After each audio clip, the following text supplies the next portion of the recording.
All right, welcome to Cafe Chronicles. Well, thank you for having me. We have the wonderful Zanye.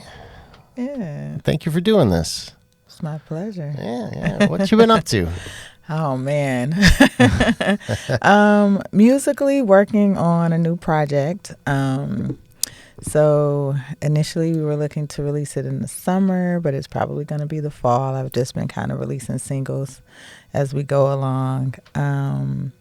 I'm also doing a lot more booking right now. So Oh, really? yeah, I actually have someone doing my booking now. So it's going to get really busy. Oh, wow. You're busy anyway, aren't you? Yeah, Yeah. I would say so. Yeah. I got a whole bunch of different things going on in different areas. Yeah. Yeah. That's great. What else you got going on? Well, I teach during the day. Yeah. So I'm the culinary arts director at River Rouge High School. So I Nice. teach high school students Monday through Friday. Yeah. So that keeps me pretty busy. Yeah. Yeah, and then I moonlight as an artist. No, I'm just kidding.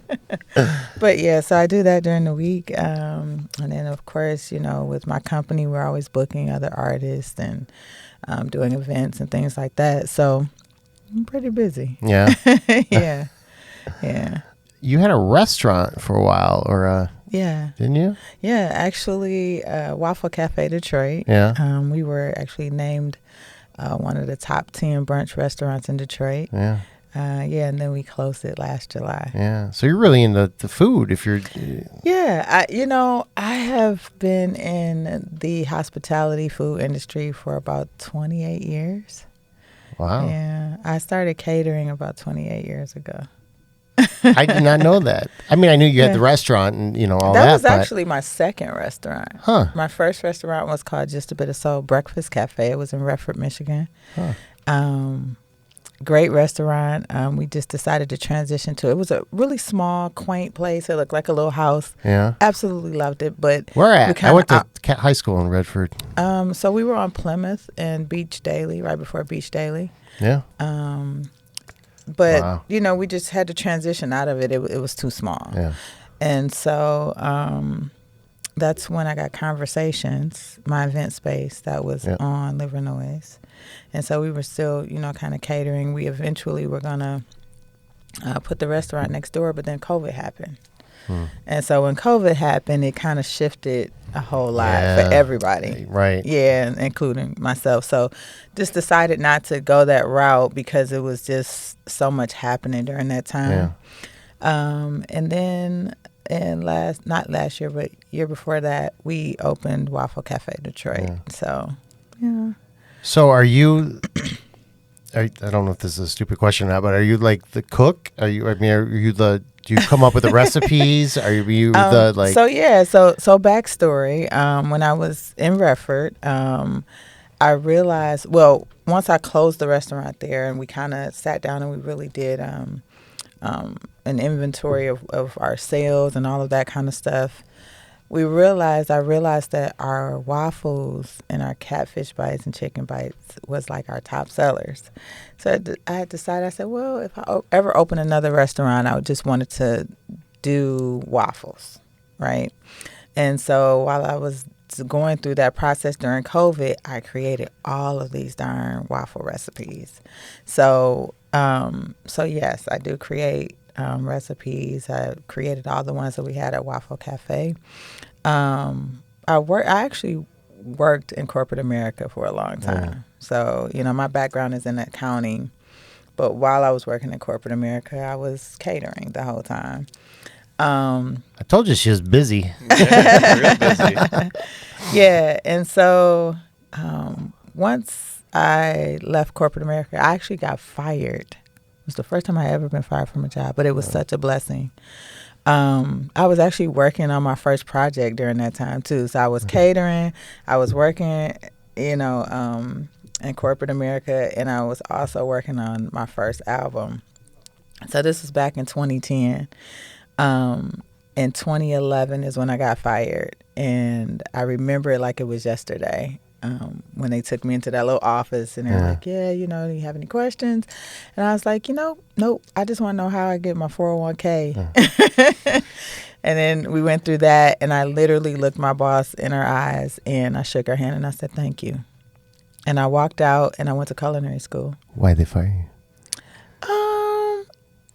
There was a lot going on during that time. My daughter was really young, so I was dealing with her in school. So just coming into work was kind of becoming more of a struggle, just because my daughter needed me in that time frame. So, that's it's what happened. priorities. And sometimes everything has its season, right? And so, I was one of the managers there at the time.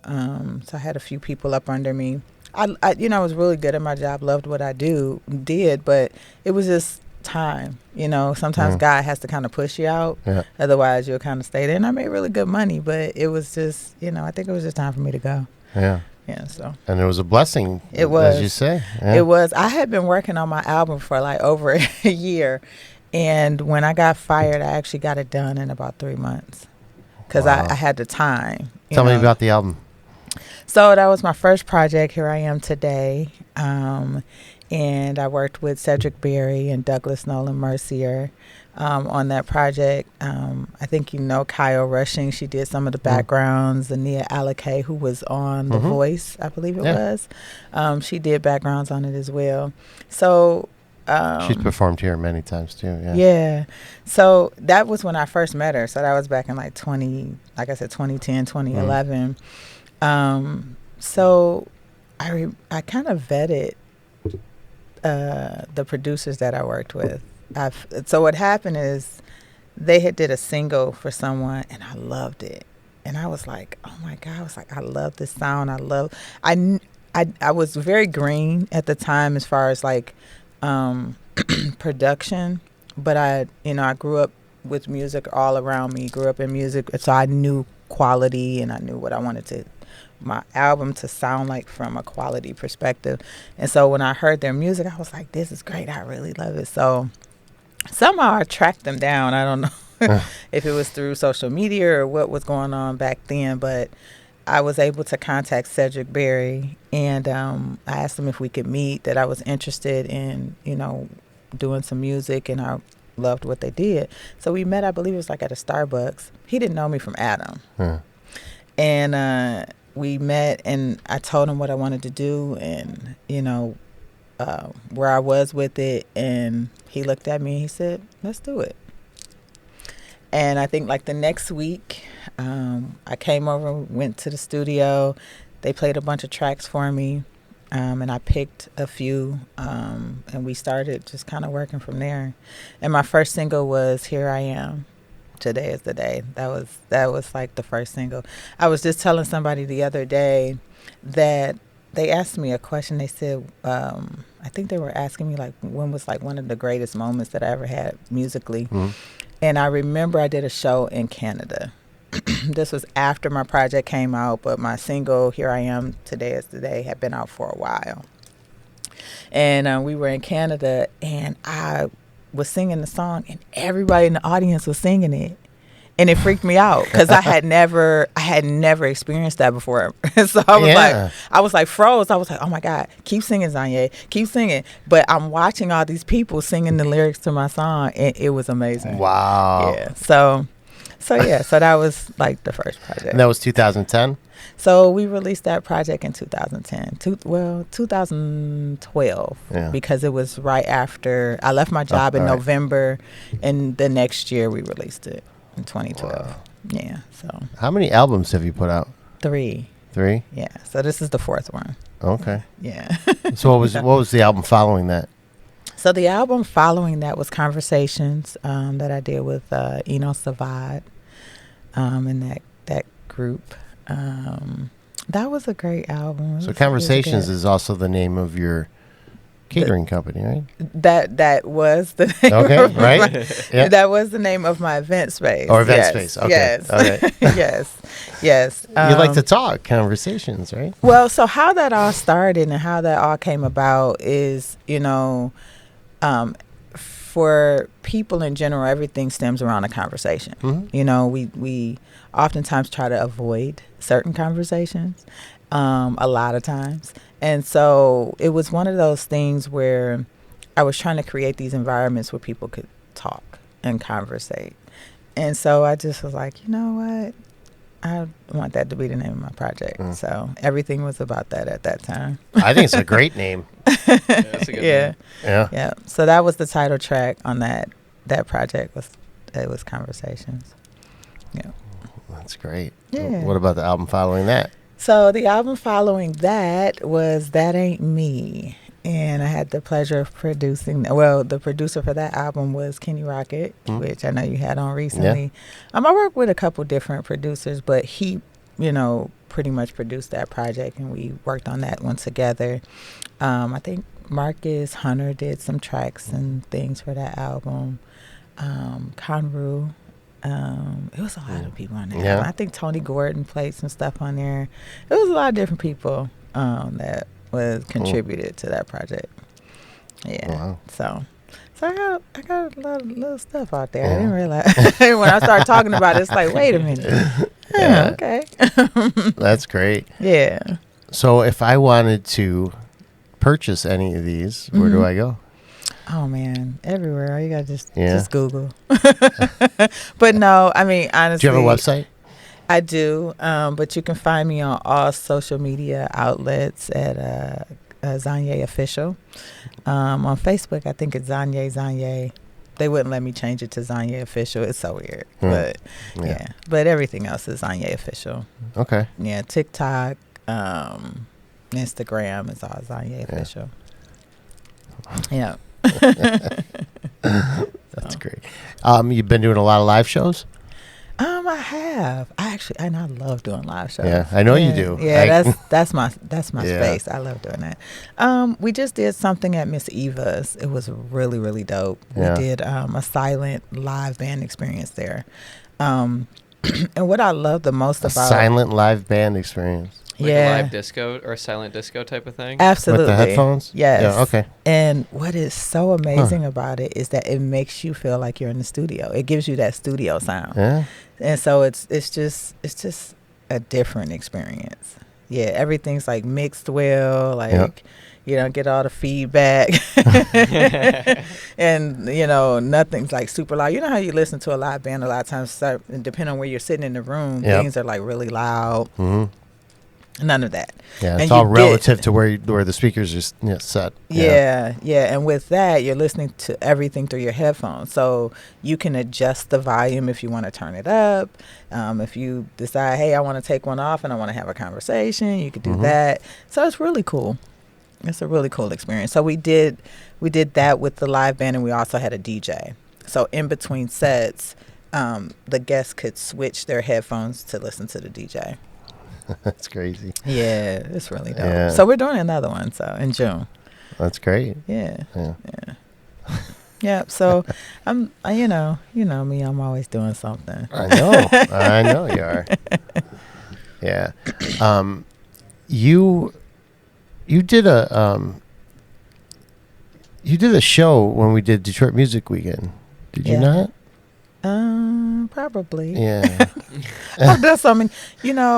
How I don't know how many shows I've done here. You were about to ask me that. Yeah. I don't know. I think I lost. I stopped counting. How long ago do you remember that? Like probably when you started playing here? 2014, 2015 was probably my first show here. I saw the flyer recently on the website, actually. Really? The website here. Yeah. It was like the old flyer.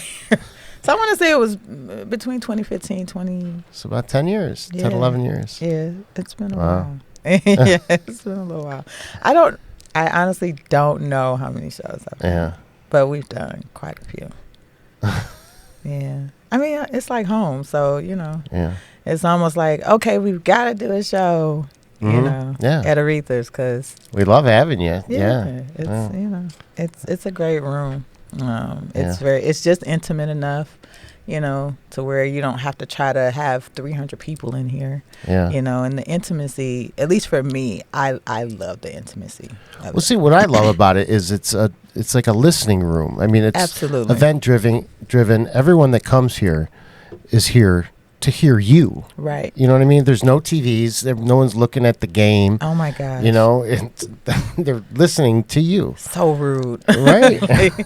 How dare you watch TV while I'm singing? No, right. I'm just kidding. But, you know, and it sounds great. People are great. Yeah. But, yeah. I agree. So, yeah. I agree. But, you know what I'm thinking of? Because you brought in a band, We Be One. Oh, yeah. Weebone. Or Weebone, right? Yeah. I was calling it, I called it Weebone, and you corrected me. No. And that's right. That is their tagline because that's what it stands for. But it actually is Weebone. So Ouija and T-Bone, who is the guitar player and Ouija is the drummer, they started the business together. So that's how it. I didn't mean to confuse you. I'm sorry. Ouija. Yeah, Ouija. And T-Bone. Mm-hmm. The guitar. The guitar player. Because Weebone, WEEBONE. Mm-hmm. It's like a double entendre. It is. But right. But it's We Be One. And that is their tagline. Yeah. Yeah. Okay. And they chant that all the time. Okay. I think it's dope. I actually think it's. They were fantastic. Yeah. But they played Detroit Music Weekend. Yes, they did. Yeah. I happened to be singing with them that weekend. No, I was singing with them that weekend. Yes. So yeah, I remember that because I have video of it somewhere. Yeah, I actually rushed over from the restaurant that day. Yeah. Yeah, because we were open. It was pretty busy. Okay. I was like, I gotta go down. I gotta go. So do you help out other artists? I do. Or is that just? You know what's is so crazy? I have. I do. We do now. I do now, but I have over the years too. I think you just kind of forget as you're doing things, all of the things sometimes that you've done or that you do. At least for me, because I'm not looking for anything from it. It's just part of just who I am. Just to help others. Do things that they love. So over the years, I've opened, just my, if I'm on stage and I'm having something, I'll have somebody open or have other people on the show. I've done that more than what I actually realized. Okay. And Elise King was one of the one person that reminded me, and I had kind of totally forgot. I was at one of her shows, and I happened to be sitting in the audience, and she, shouted me out, and she was like, she was one of the first people to actually put me on a show when I started, and I totally have forgotten about that, because it just, it was just something that, it's like, hey, you're a dope artist, like what, you need to be singing, so that's great, yeah. So. She was here, and I interviewed her too. So. Oh yeah. I have to go back and watch it. Yeah. Because we talked about that too, how she helps other artists and brings them to her shows. And you just never know. Sometimes you do something, and it kind of carries over, and people continue doing it. And I think that's great. Pay it forward. Yeah. I think the thing about Detroit, the stigma that happens is that there's this. First of all, there's so many artists and musicians in Detroit. Of course, we're the home of that. So we're everywhere. But I think what has happened over the years is there's this stigma that we can't work together. It's more of a competitive thing. So I've always tried to, squash that that theory and, do more collaborative things with people. So, that's generally what I try to do. Yeah. I rarely see that here. Yeah. I hear about it. Yeah. The competitive and the dissing. It's there. It's there. You probably just don't catch it. It's there. The competing, there are a few things that really kind of burn my buns, but I keep it to myself. Yeah. I just don't get it because we're all working towards the same goal. Yeah. Yeah. And just but there's that. So I have this conversation a lot, and it always comes up. It's kind of like the musician thing with the bands and stuff. And when you have a venue that has a budget, right? And that budget is X amount of dollars. Most of the time it's not enough, right? Mm-hmm. So my theory is if we're not always so busy in this crabs in the barrel mentality trying to undercut each other and we set a standard, it'll make the venues have to figure it out. Either you got to find the budget for it or you can't have live entertainment. It's just really that simple. And it's kind of the same thing across the board with artists. You know, it's more of the competing probably falls more into the trying to get gigs, you know, okay. that part of it. I wouldn't say that it's always, you know, artist to artist, like I'm better than you type of thing. The competitive side of it is, you know, trying to get those gigs and, you know, that So you part think of it. people think that they're stealing gigs from other people? No, it's not necessarily a stealing. It's just, you know, how can I say this? It's not necessarily a stealing. It's just, it's just very apparent that if this is my rate, like say for instance, my rate is $500. You might come and say, well, I'll do it for $300, right? Instead of sticking with a base level of $500 so that we all win. And then what happens is you have all of these musicians and groups trying to compete for the same job. So now somebody's, well, I'll do it for $200. So then you come back and say, well, you know, this is what I charge. Somebody will say, well, I just got such and such and they only charged me $200. Okay, well, you have to go back and get them because Yeah. I mean, it's just not. So it's a competitive thing in that respect. Yeah. But I mean, what are you getting for the 500 versus the 300? You know, It's generally the same thing. It's generally a 2, 3, 4 piece band, but it's just, you know, it's a conversation we could have all night, and I just try to stay away from it because it bothers me a lot. Yeah. So a lot of the, you know, musicians and artists that I work with, that I do, you know, bookings for or whatever, you know, I have a certain number that I won't go below. Yeah. If you're not paying X amount of dollars, then you just can't book this artist with me. Yeah. I mean, it's a tough conversation, you know. It is. It's always the last thing, Yeah. you know, a lot of people want to talk about. Yeah, well, You know. I don't have a problem with talking about it because it really, it's bad to me, you know, and that's why a lot of the places they feel that they can still pay $300 for a full band. Like people were paying that 15, 20, 30 years ago. Yeah. You can't even live off of that. Like, you got to literally do 2 gigs a night just to be able to survive. That's not, unless you're just doing it for fun. But if this is how you eat and this is what you do for a living, that's not enough money. Yeah. But anyway, I hear I'm you. off my soapbox now. That was my soapbox moment. I'm off of it. All right. So, Cafe Chronicles. Yeah. All right. So, what we do, Okay. we ask you to chronicle a moment in the cafe that you can remember. Something that pops in your head. Ooh, I think I got a couple. You can always see wheels spinning when I ask this question, I know, right? it always Yeah. gets Well, everyone. for me, I've got so many. Right. You know, so for me, my cafe chronicle honestly would be my release concert that I did when my cousin Norris came.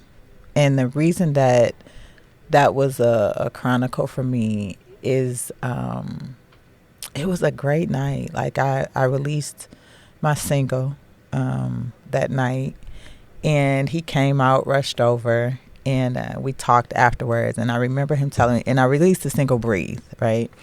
And I remember him telling me, he said, "Cuz," he said, you got some amazing music. He said, "But that song is a hit." He was like, "That is a hit. I love that song." And the very next day, he passed away. Oh. Yeah, so it was amazing because they were able to get him on camera. Like I didn't take a picture with him, but they were able to get a video clip of him in the audience. He was actually I recognized him at the end and acknowledged him, and I was like, yeah, one of my biggest fans is here, blah blah blah. He was like, super fan, and so they got that on video, and that was amazing. But the whole night, I mean, it was a packed house. It was an amazing night that day. That So I wasn't that remember long ago. It was last year in Last July. year, Mhm. Wow. I mean, I have several, but for me, that one is the one that's Yeah. sticking out the most for me right now. Wow. Yeah, it was an amazing moment. Yeah. Yeah, something I get to keep and remember for the rest of time. Yeah. Well, you got to come back when you remember some other moments. Oh yeah, I have so many. Yeah. I mean, I think I've done all of my release. A lot of my releases here. Yeah. I remember when I released the remake of "Don't Let It Go to Your Head," the Gene Kern song. I had it here. Huh? Yeah, so I've done a lot here. That's great. Yeah, it's pretty cool. All right. Well, hey, thank you so much for doing this. Thank you for having me. All right, Zanye, thank you so much. Thank you. All right. Nice. All right. All right. Very